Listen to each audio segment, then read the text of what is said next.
So good morning, everyone. I'd like to welcome you again. And sorry about trying to coordinate microphones and whatnot. So as Mark mentioned, our other keynote speaker, Carlos Treto, is on his way. And will be here later in the day, but we still have the privilege of hearing from Julia Sweig, who is the Nelson and David Rockefeller Senior Fellow for Latin American Studies and a director for Latin American Studies at the Council on Foreign Relations. She also directs the Council on Foreign Relations Global Brazil Initiative and Cuba in the 21st Century program. And I know she just gave a wonderful talk on Brazil on campus yesterday, so she's been a tremendous asset to our campus community this week. She's the author of Cuba, What Everyone Needs to Know, which is on sale in the lobby if anyone is interested in purchasing it, published by Oxford University Press in 2009. And also the book Friendly Fire, Losing Friends and Making Enemies in the Anti-American Century, as well as numerous publications on Latin America and American foreign policy. Zweig's Inside the Cuban Revolution, Fidel Castro and the Urban Underground, which was published by Harvard University Press, received the American Historical Association's Herbert Feist Award for Best Book of the Year by an independent scholar. She serves on the International Advisory Board of the Brazilian Center for International Relations and on the editorial board of Foreign Affairs in Latino America. She was the sole Leonowitz Professor of International Relations at Hamilton College in 2011, and from 1999 to 2008 served as consultant on Latin American affairs for the Aspen Institute's congressional program. She holds a bachelor's degree from UC Santa Cruz, so she's another fellow UC grad, and an MA and PhD from the Johns Hopkins School for Advanced International Studies, and it is our tremendous pleasure to have her here with us this morning. Thank you, Lisa, and thank you for the invitation and for having me come out to California. I always come to California, which, as Lisa mentioned, is the place where I not only went to college down the street at UC Santa Cruz, but went to high school here as well. And the theme of California and Cuba resonates greatly because it was, as a student at UCSC in the early 1980s, that a very important person who's here today, Saul Landau, grabbed a group of us in a seminar that he was teaching called Revolution and Counter-Revolution in Latin America, and arranged somehow to send perhaps one of the first, I know in of course, the 60s and 70s, there were droves of students in different iterations going to Cuba, but in 1984, that was my first taste of the island and the beginning of an education, thanks to Saul, who's here today, and I know I'll be fact-checked by Saul, by Karen Wald, and by Nelson Valdez, and Wayne Smith, so I feel like I'm on notice lest I make a mistake, which I'm sure I will. Just don't be too specific. Exactly. No data points, because exactly. the geniuses are in the audience. I thought what I would do today, so the California residence is truly wonderful to be here, and I thought what I would do today, you'll hear from Carlos this afternoon, is cover three dimensions of how I generally think about what's happening today in Cuba, in a way sort of with a geographic shorthand. What's happening in Cuba, I'll speak about the developments in recent years, what's happening in the diaspora among Cuban Americans, not just in Florida, but generally, and there I'm sure I'll make another mistake. And of course, US policy. Congresswoman Lee gave you, and thanks to the conference organizers for having women kick off your conference as well. To talk about what's happening on the ground, and it's remarkable. I've been traveling back and forth to Cuba for now a quarter of a century, half the life of the Cuban Revolution. So I understand that most talks are supposed to start with a joke and make you laugh to warm up, but I don't remember punchlines of jokes well, so I don't want to do that. But what I do want to do is tell you a little bit of an anecdote, which is 2 years ago, I had the opportunity to spend the good part of a week off and on with and around Fidel Castro. And that came about because a journalist by the name of Jeffrey Goldberg, who writes for the Atlantic magazine, at the end of the summer, August 2010, not long after Fidel himself had come out for one of his first public addresses since recovering from his illness, came and spoke for about 6 minutes, which was long for him, came out and spoke about his worry about the pending crisis in the Middle East and a potential nuclear conflict that President Barack Obama might be risking. Of course, Fidel understood the risks of being a young president and entering into nuclear politics, and he had something to say about the Middle East. And not long after that, Goldberg came out with a piece on the cover of the Atlantic magazine that said something like, "I'm worried too about the pending nuclear conflict in the Middle East." And Fidel, who reads voraciously still, called his ambassador in Washington and said, "Get me Goldberg. I want to talk to this man." And Ambassador Bolaños called me, and I don't know if it's why he called me, Jewish geography or something, but he said, "Julia, can you find Goldberg?" And in fact, I could, and within a couple of days, the two of us were sitting in the Miami terminal with the pink plastic-wrapped suitcases that all of you know, getting ready to board a flight to Havana, where we were picked up and rushed off. And then that afternoon, I think, or maybe the next day, we went to the Palacio de Convenciones, where Fidel has an office that he sometimes uses now, and spent several hours, followed by a lunch with Fidel, talking about the Middle East, talking about Fidel's sense of his own experience in Cuba growing up, around the idea of Israel, anti-Semitism. He was clearly sending some messages that he hoped that Jeff Goldberg would disseminate internationally. But at our lunch, after the main interview, I tried to get Fidel to talk about Latin America. This is a long anecdote, but I'll get to the punchline in a second. And I asked him, well, what do you make of what's going on in the region? Enough with the Middle East. Tell me about your own neck of the woods. And I wanted him to talk about Evo Morales and Chavez and Lula and his progeny, if you will, in Latin America. But he didn't really answer the question. So Goldberg, the journalist who just got more directly to the point, said, "So, you still going to be exporting revolution in Latin America? The revolution, are you still exporting the Cuban model?" And Fidel said, and this was the sort of quote that rang around the world, "The Cuban model, it doesn't even work for us anymore."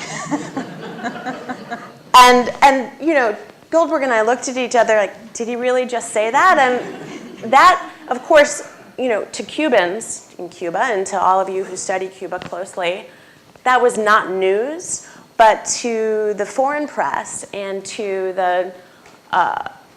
those of us that aren't immersed in Cuba, it was pretty stunning to have Fidel acknowledge what was not just an open secret, but sort of the daily currency of political life in Cuba today, which is how do we take what we've got, keep the good stuff, get rid of the stuff that doesn't work, and move on. And what is the legacy of the revolution for the second and third and fourth generations that are coming down the road? And that was that statement by Fidel preceded what was then the rollout by Raul Castro of a number of measures that had been test-driven in certain pockets geographically in Cuba and debated with the idea of building a consensus among the party within the broader population beyond the party.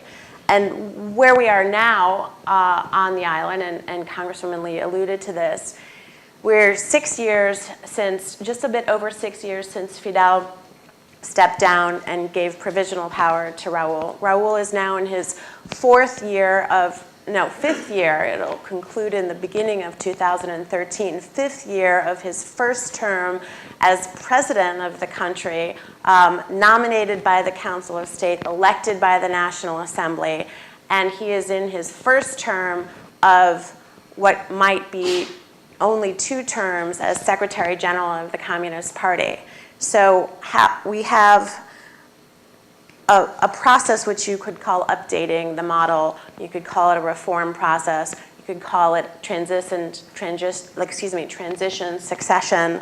But to put in context what I see as really the weaving together of a new social contract in Cuba, I'll acknowledge first what hasn't happened. And this kind of responds to the way the reporting from the major media covers Cuba. What hasn't happened in Cuba?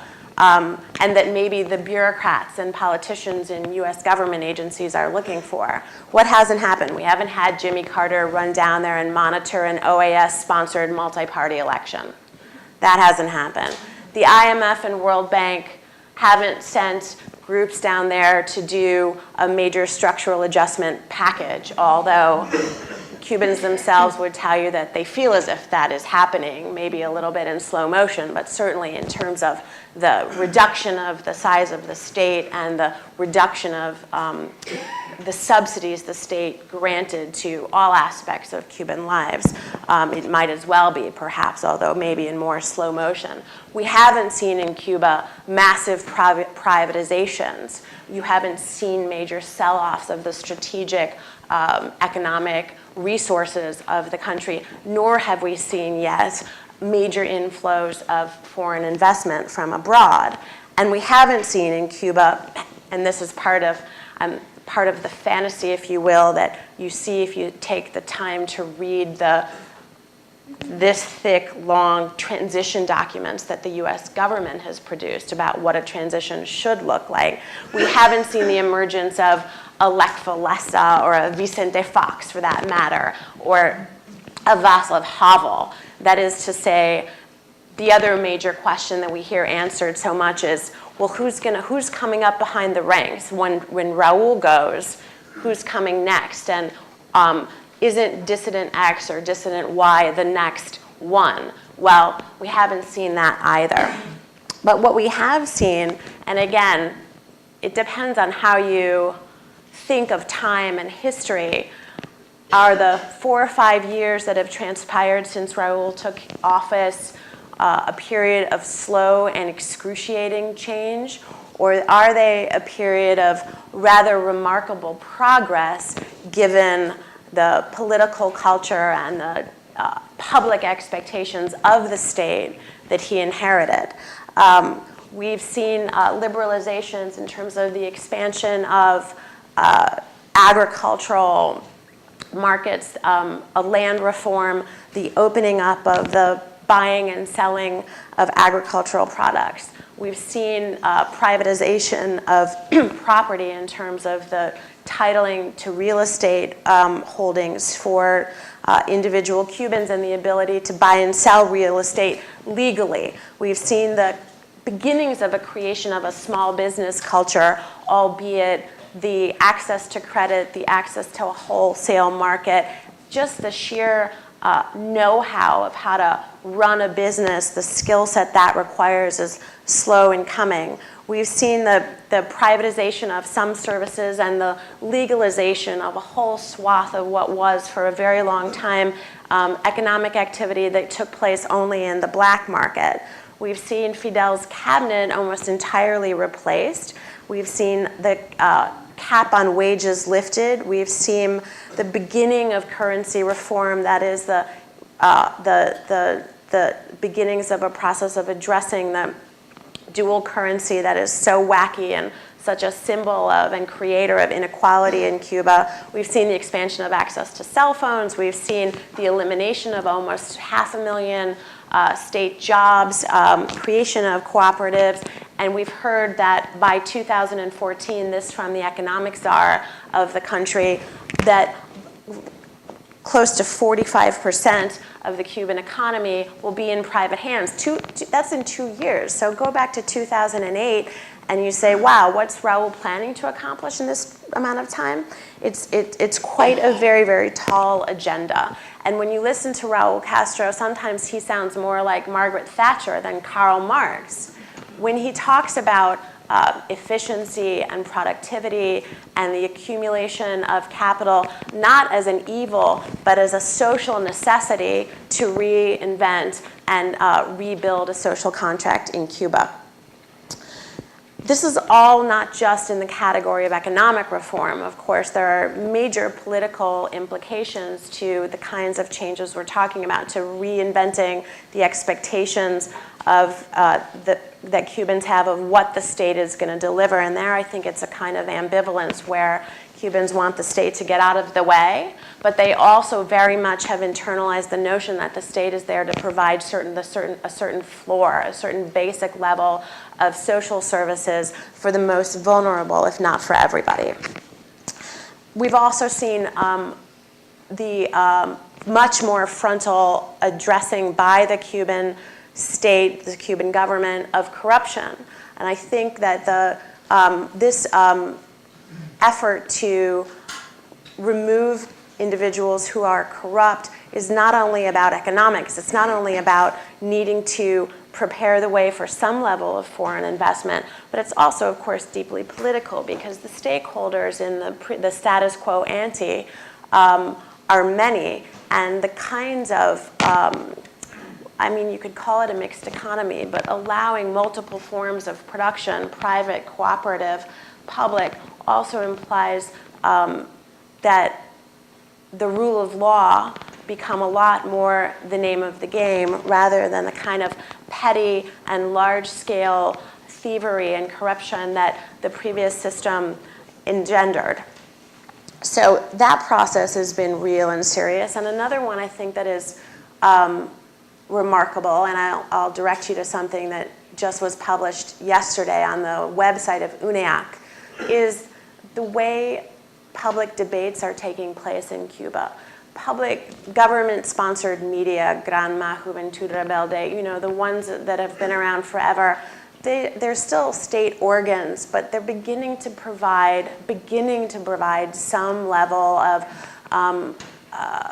play a role of exacting accountability from the government and from public officials. But outside of those institutions, we see in the Cuban blogosphere and among leading figures and just, you know, plain Janes and Joes, a level of openness and debate that is more open and more free than, at least in my 25 years, I've ever seen before. And I would, to get a sense of how difficult transforming a country's political culture is, I would direct you to an essay that one of the individuals who did not get his visa, Rafael Hernandez, published yesterday on the website of UNEAC, which is a very, very deep discussion about what he calls the dark side of Cuban political culture. And it's a brave and important analysis of how difficult this transformation of how Cubans do politics on the island really is. And what's notable, and now I'm going to move to the United States and leave Cuba,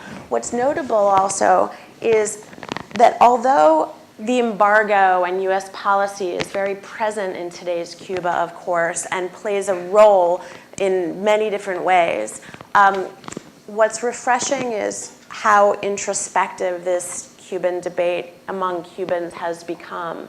Yes, the embargo strengthens hardliners. Yes, it is an economic impediment, to say the least. But Cubans are talking to one another about themselves without just chucking responsibility for the downside or upside of what they've created onto Washington. And that's extremely, extremely impressive. And it's another reason why it's so profoundly stupid and sad that we don't have Rafael Hernandez here to speak for himself.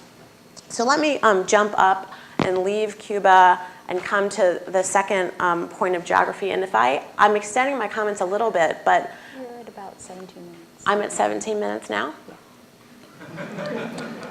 Give or take. I'll leave time for questions, though. So the United States, you think about the brackets of the Trinidad-Tobago Conference in April 2009 that Congresswoman Lee mentioned, and the other side of that, the Cartagena Summit of the Americas in April of 2012 in Colombia. Barack Obama showed up in Trinidad-Tobago, as Congresswoman Lee mentioned, ready to, well, let's say, with an audience of Latin American and Caribbean heads of state who were ready to give him the benefit of the doubt. And he was coming off of a period, of course, of 2 terms of George Bush in which public opinion internationally of the United States had really plummeted. And the mere fact that we could elect Barack Obama really just gave us as a country a huge boost. And so you had heads of state from Latin America coming to Trinidad and Tobago ready to give this new president the benefit of the doubt. And he came, and before, there are perhaps arguably 18 more important strategic issues in the hemisphere in Latin America for the United States than Cuba. Cuba is very important in many ways, but it's not the only issue on the table. And nevertheless, heads of state under Bush, and then leading up to the Congress, to the conference in Trinidad, had made a very clear message sent to the White House: you all need to deal with Cuba. It's important to us. Symbolically, substantively. These are left, center-left governments in many cases in Latin America who have publics that care about Cuba for all of the historic reasons. And so Obama showed up in Trinidad and Tobago having just announced a teeny tiny package of measures related not to sort of broadly rewriting a new chapter on Cuba policy that he had promised, but liberalizing travel and remittances for Cuban Americans, and not much else. And fast forward, Trinidad and Tobago, 4 years later, Cartagena, and we have a United States that has lost that benefit of the doubt again when it comes to having failed to really move the ball forward on Cuba. I think the president was blindsided and very poorly staffed when he showed up in Cartagena and heard a unanimous, and now we're not talking just center-left governments, we're talking Santos of Colombia, Calderón of Mexico, and Piñera of Chile, and he hears a uniform message, which is, we've got to get the drug policy on the table. It's a significant problem. Let's talk about it. Roll up your sleeves, Mr. President. But what was the other major message? The other major message was Cuba. And there won't be another Summit of the Americas until Cuba is present. To say that Cuba has again overshadowed Washington's Latin America policy is to repeat only the same story that we've had for the last 50 years. And there have been, sadly, the reasons for that are, of course, domestic. We have the Cuban Five in Congress, the Cuban American delegation that is, thank you for giggling at that. We appreciate it. That, of course, has the capacity to throw sand in the gears and slow down what minimal political will did exist in 2009. But we also have an administration for which Latin America really matters almost not at all, that has been focused primarily on the domestic agenda of the economy, of job creation, of the recession, and obviously now in re-election. But internationally Brazil is the 6th largest economy in the world, and the potential for gains from deepening a relationship between the United States and Brazil are enormous, and yet it hasn't risen to the top level. So the risk-reward calculus in terms of taking on a domestic political issue like Cuba, or an issue that has been sort of mythologized into a domestic political issue, has really tilted in the direction of risk. But the foreign policy agenda of this president, as you all know, has been Iraq, Iran, Syria, Arab Spring, Afghanistan, not Latin America. Let me, however, just cover a little bit in a more granular level what has happened between the United States and Cuba. Just to run through it. We had the announcement in April 2009 that that Cuban Americans could travel and send remittances. Now, on that piece alone, what I think that has created is a dynamic in which Miami, to use that metaphorically, Miami is now far ahead of Washington in terms of what the Cuban American community supports and will support in terms of broader policy. That's sort of to point to the major mythology of domestic politics. We've said for a long time domestic politics are the problem, but the data really belies that. Here's the data. Barack Obama was elected in 2008, but he did not win the state of Florida because of the Cuban American vote. He lost the Cuban American vote by about 64%, and the only Cuban Americans that voted for him were in the young 18 to 35-year-old cohort. We're going to see a rerun of that again in 2012 when he will, like, if he wins Florida, it will, and the Hispanic vote is important, it will be the non-Cuban Hispanic vote that gets him to the 29 electoral votes. So he has much more space in terms of voting patterns than his political people inside of the White House will acknowledge. Number two, campaign finance, which I think is a little bit more important almost than the votes. We now have Debbie Wasserman Schultz, who's the chairwoman of the Democratic National Committee. And Debbie, of course, was the chair of Red to Blue. She's very progressive on domestic issues, foreign policy issues, but on this issue, she has been in lockstep with the Cuban Five, with the other Cuban Five. And she has also been able to channel funds through, from Cuban American sort of old money, old politics, anti-change Cuban American money to members of Congress on the blue side and to people running for Congress, people are trying to hold onto seats. And she has the capacity to make a lot of noise now that she's in the chairwoman's position of the DNC and has access to money. Let me talk a little bit about Alan Gross. And because it is true that Gross's imprisonment has become the obstacle to moving forward. But you know, there's always, I don't want to sound at all derisive, there's always an Alan Gross problem in the bilateral relationship. We can point to, decade after decade, some major obstacle that one or the other government can point to as the reason why we're not going forward. And this time it's Alan Gross. Why did the Cuban government arrest Alan Gross? Well, my speculation about that is that Trinidad and Tobago, Barack Obama's election created very high expectations. And the expectations was that if the President of the United States says he's ready that the policy has failed and he's ready to change it, that he's not going to simply allow to stay in place the Bush regime change programs that he inherited.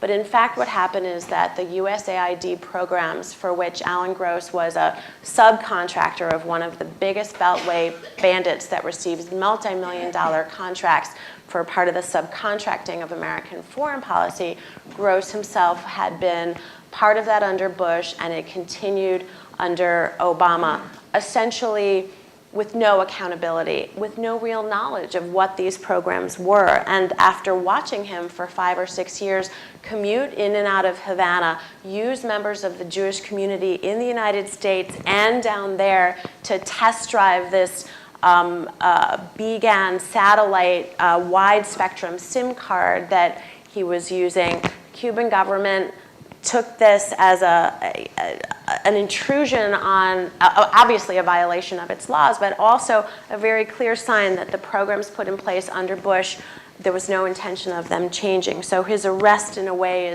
is thought of as, or becomes a way to force the Obama administration to shine a light on these programs it had inherited. The fact that he is still in jail is incredibly sad, and also there have been numerous missed opportunities in which he could have been released.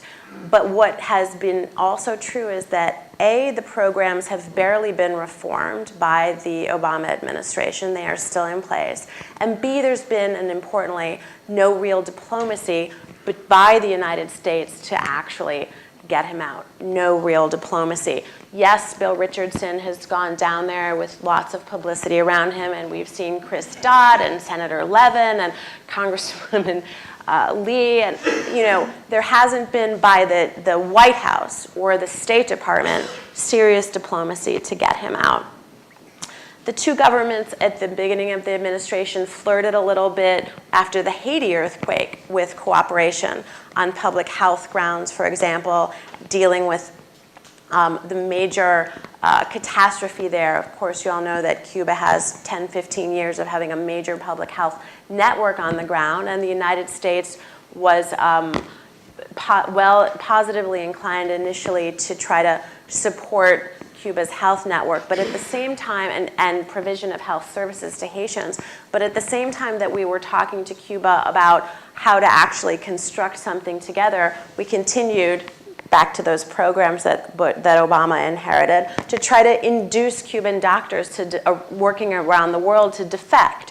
So the kind of cross purposes of just bloody contradictions of our policy were sort of ultimately unresolvable, and I think politically not digestible within the context of Havana, where you have a new president whose agenda is domestic by and large, and who has made a clear decision, not just this president, Raul, but others, that after 50 years, there's really no rush to cut deals with Washington in which Washington actually isn't putting anything really tangible on the table as far as change. So I'm going to stop there, and because I think you might have questions, and I would be happy to answer any of them. So thank you very much.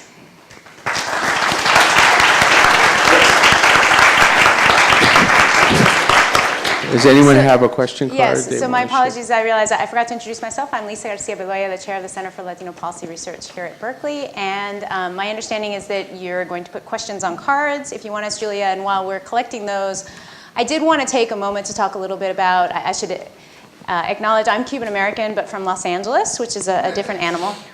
And for me, growing up, Cuba was always sort of frozen in amber, right? It was stories from my parents that were this sort of lost golden period. And it struck me this week as I was listening to the drama of trying to bring these Cubans here and to say we started planning this conference a year and a half ago, and it was really important to us from the beginning to have the Cuban perspective be present, right? Because part of the issue with this is that in the United States, we talk about Cuba sometimes often without Cubans in the room. And the embargo is what makes this happen, and I think first of all it's important to point out that what the Obama administration did in terms of liberalization is simply take us back to where we were before George W. Bush. So it isn't really a liberalization, it's sort of moving draconian policies back to semi-draconian. But the second is, and I have to give recognition to Mark Levin and Christine Trost and Marisol Lopez, who I'm not sure is here, who had to deal with the drama of the ping pong ball that was yesterday of he has a visa, he doesn't have a visa, he might have a visa, buy the ticket, cancel the ticket. Buy the ticket. Oh my goodness, we have to get him on a plane. And I mean, the insanity of what it is to try to get Cubans to be able to actually talk about Cuba, in person in the United States, and that because of that, we see Cuba, I think, in this country as frozen in amber, and we see it as unchanging. And so I appreciate in your remarks of thinking about, to talk about what's changing in Cuba is really different from how we generally characterize what's happening there. And I think because of that lack of exchange, I'm sure if anyone ever approaches Christine and says they want to do a conference on Cuba again, she's going to run screaming from the room because she doesn't want to do this again. And so what happens is the only people involved in this are the ideologues on either side.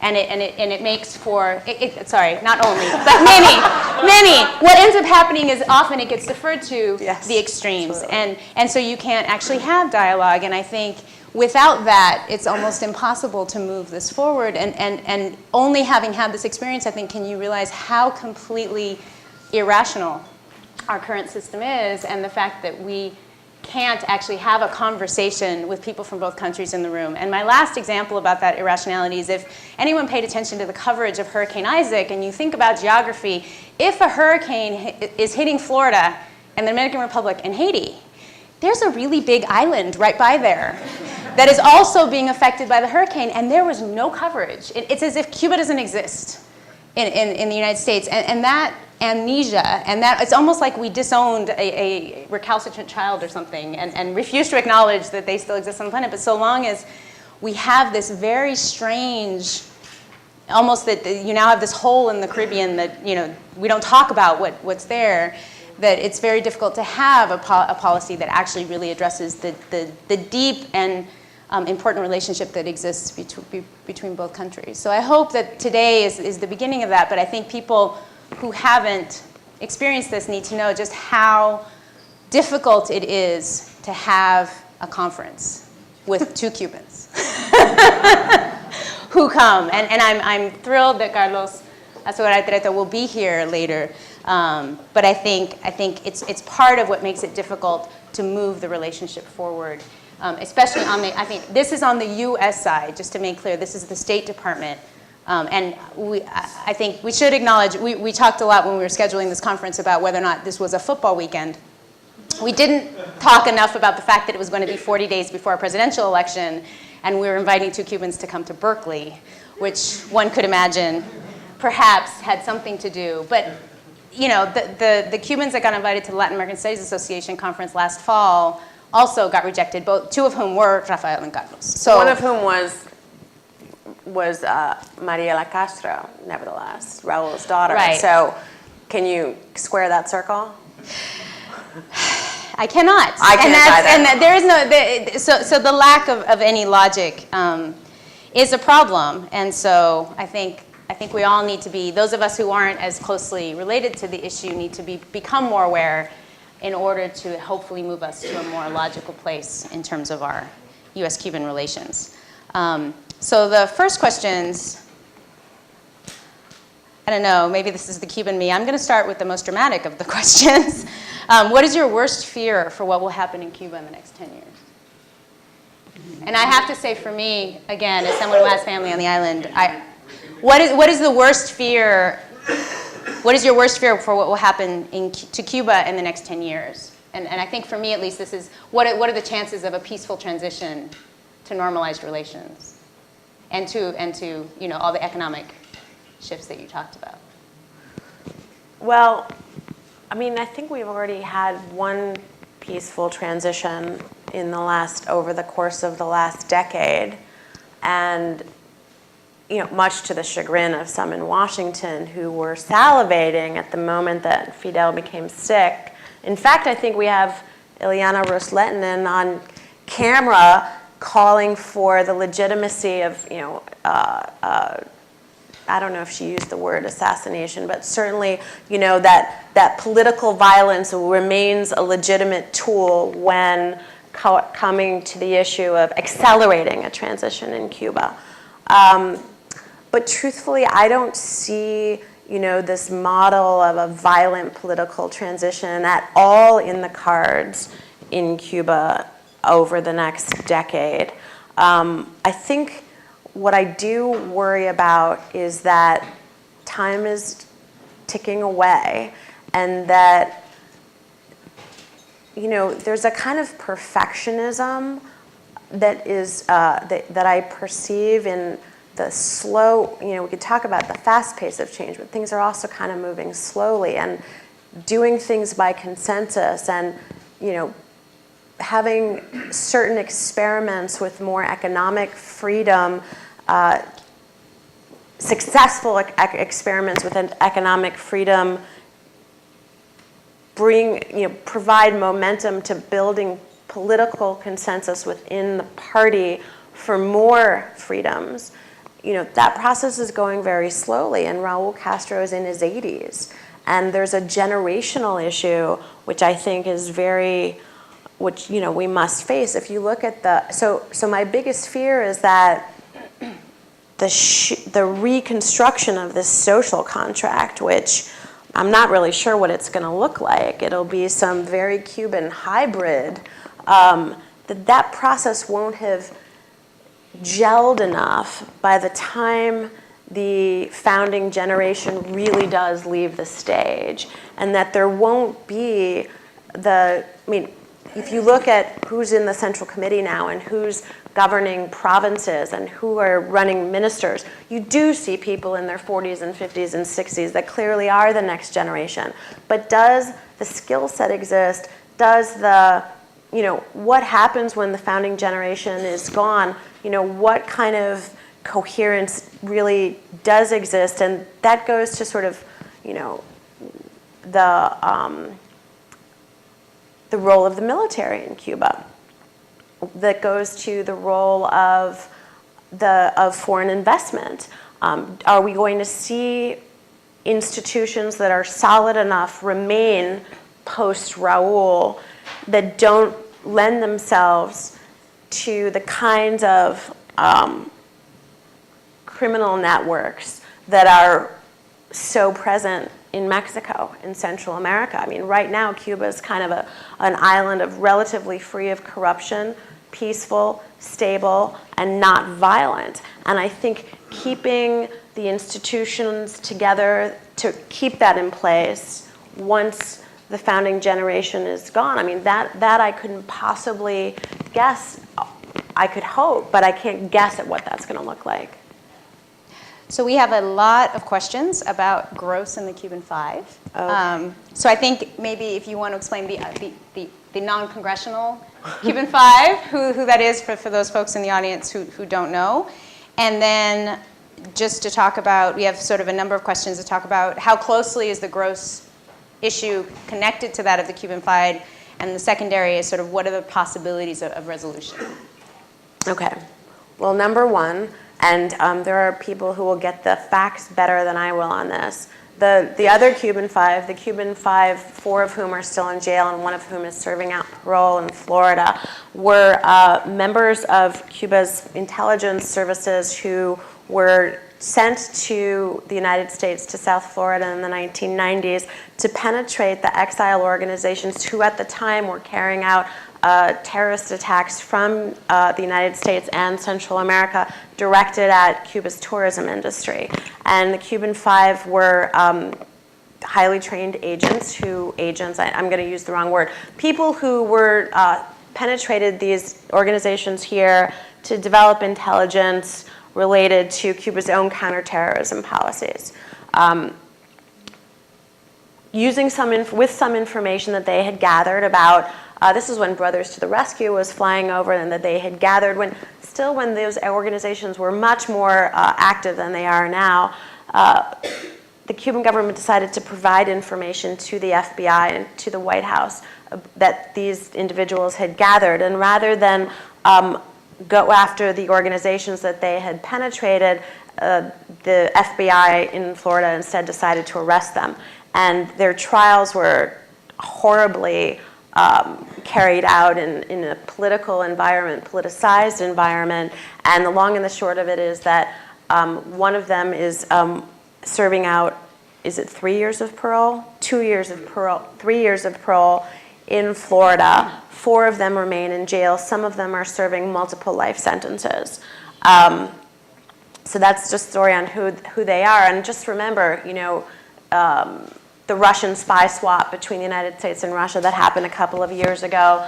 The Israelis, gave up 1,000 people with serious violent records for one guy, and the United States is sitting on any movement around the Cuban Five. Now, the second part of your question is how is it related to gross? Right. Or are they connected? What was the third question? I just want to make sure I... No, that was it. Oh. Resolution. Well, The resolution. thank yeah. you. Is it connected, and what is the likelihood that? Thank you. Well, so Thank you. when Gross was first arrested, it's possible that the political calculus inside of Havana was, okay, this is great, we're going to use this guy to get the Cuban Five out and play out the string as long as it takes. But I don't actually think that initially what is now a very direct and very public linkage between the Cuban Five and Gross, I don't think that was top of mind initially when he was first arrested. But it became so the longer the diplomacy fell flat, the longer the United States failed to reform those programs. So it was a period in, remember, because you said they went back to the status quo ante. I mean, it didn't even really get there, because the people-to-people programs that Hillary Clinton promised, making reference to her husband's administration, those actually have never seen the light of day. We have a much more restricted version of those people-to-people programs that was announced a full year after Gross had been in jail. So Gross initially in that first year didn't stop the process of talks over Haiti cooperation, of the interagency process of figuring out how to expand people to people a little bit. It didn't stop some of the other, small scale, not small scale, important symbolic steps that happened. For example, no, I'm sorry, the Juanes concert was before he was arrested. Anyway, we had a kind of cultural and educational opening even as Gross was in jail. But as the United States would sort of repeatedly go to Havana and directly or through its interlocutors say, just release him unilaterally, and then we'll begin to consider a smorgasbord of issues that we know you want us to address. That was kind of the approach. Release him unilaterally and we'll think about taking you off the terror list. Release him terrorist list, the State Department terrorist list. We'll do all of these things if you first do this unilaterally. And oh, by the way, we might consider some of the spouses getting to visit, and maybe we'll let one of them serve out his parole at home. The United States kind of opened the door to a Cuban 5 discussion, and Havana definitely walked through that door, and walked through that door in a way that I think is entirely logical. So entirely logical that if you're going to put the Cuban 5 on the table, man, well, we are too. So by sort of 3.5 years into the Obama administration, when no real diplomatic framework for going forward was ever put on the table, when the United States, as Wayne, I forgot to acknowledge Wayne, who was my professor once I was doing my PhD, none of the initiatives that could have moved forward were put on the table. What happened was the Cuban 5 and the Alan Gross issues became sort of the only show in town. And the last point on this, and this goes to the other Cuban 5, is after the sort of, let's call them people-to-people light programs were put back on the table in 2010, or the regulations were reissued, and Gross remained in jail, the public word on the street in Washington was, well, we want to do a lot more, but until they release Gross, we just can't do it politically. And that sent the message to the Cuban 5 on the Hill that the last thing they should do is create the conditions for Alan Gross to be released. The last thing they should do is allow those regime change reform programs to be reformed.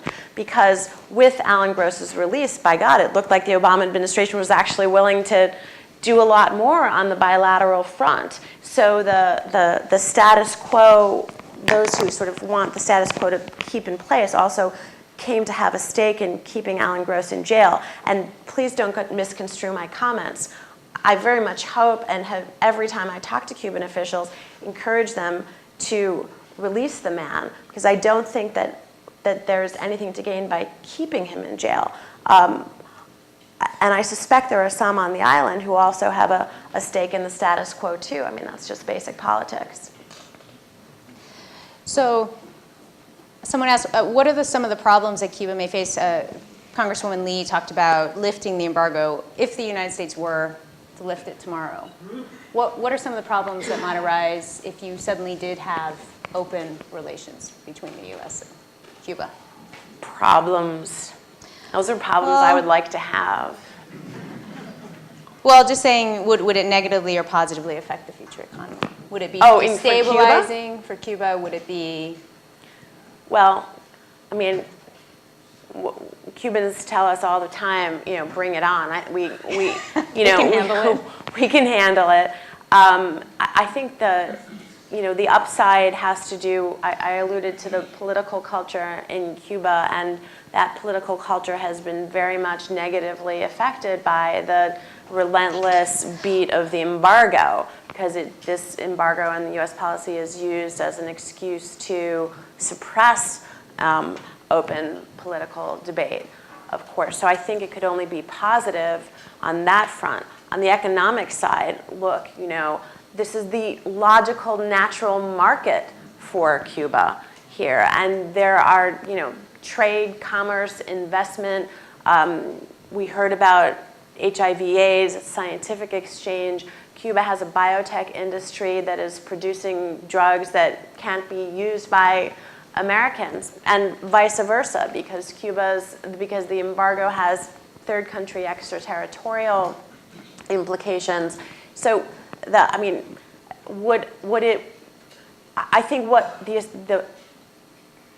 if the current government is in place whenever it is that the embargo is lifted, I wouldn't expect, just because we lift the embargo, for suddenly Havana to just say, okay, come on down, anyone that wants to.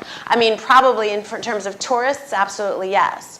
But I wouldn't assume that a green light on our side would mean that this Cuban government would suddenly, do backflips to bring in American capital in one fell swoop. This Cuban government isn't doing backflips to bring in capital from any country. Everything is happening very slowly, and I think there's probably a slice of the Cuban market, trade and investment, that will be open to the United States, but it won't be as dramatic as some might hope.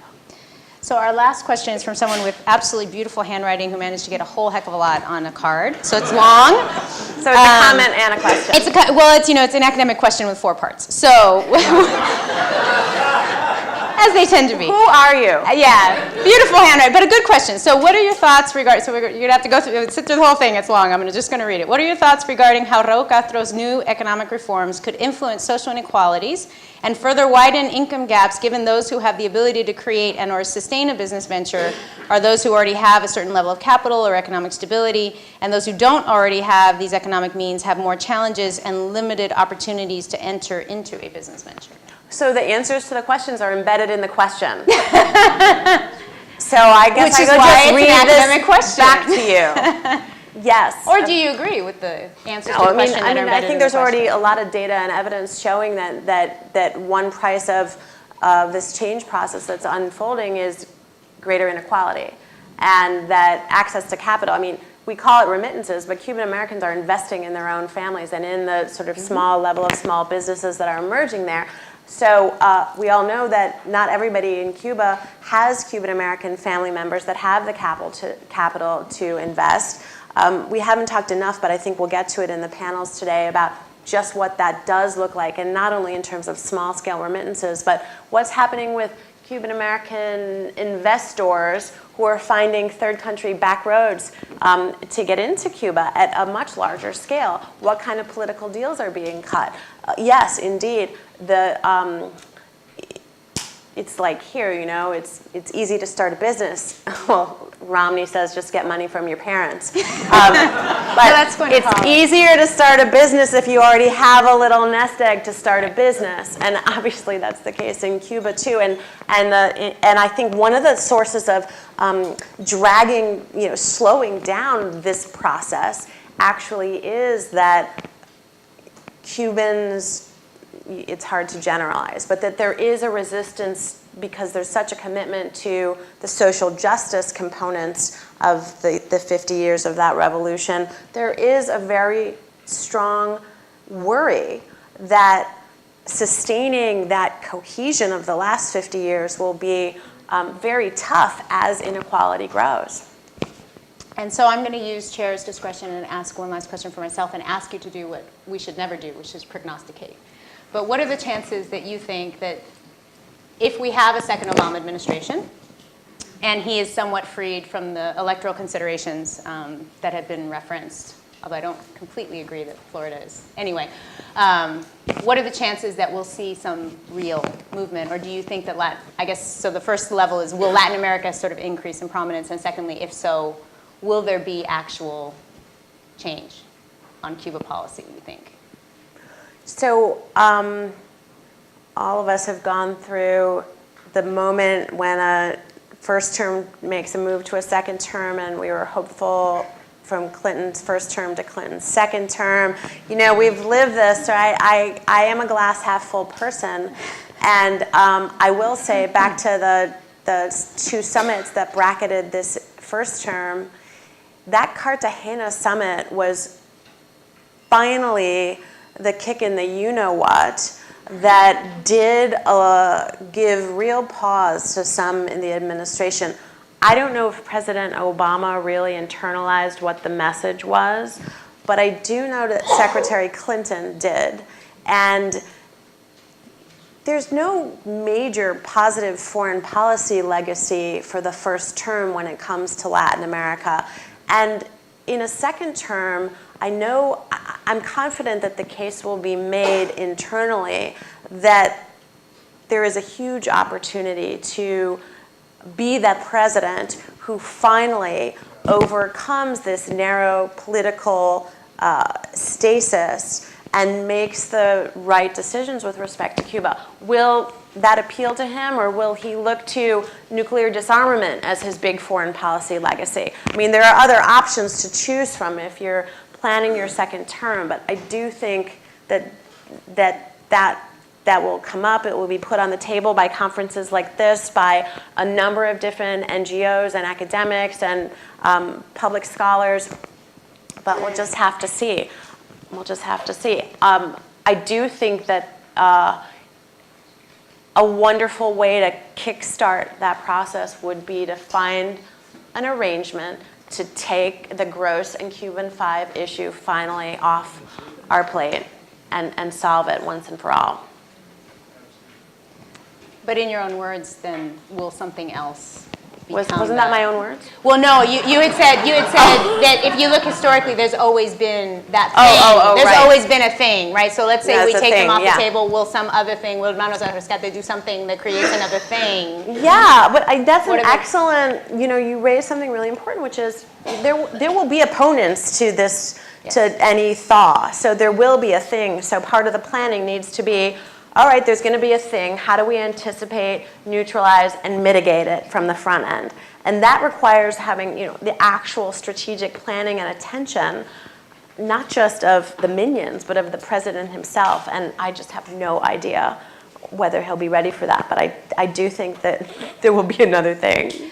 Right, because drama is really what this relationship has always been about. Yes. Exactly. Sort of what it is. So with that, I want you to please join me in thanking Julia for such a wonderful set of insights.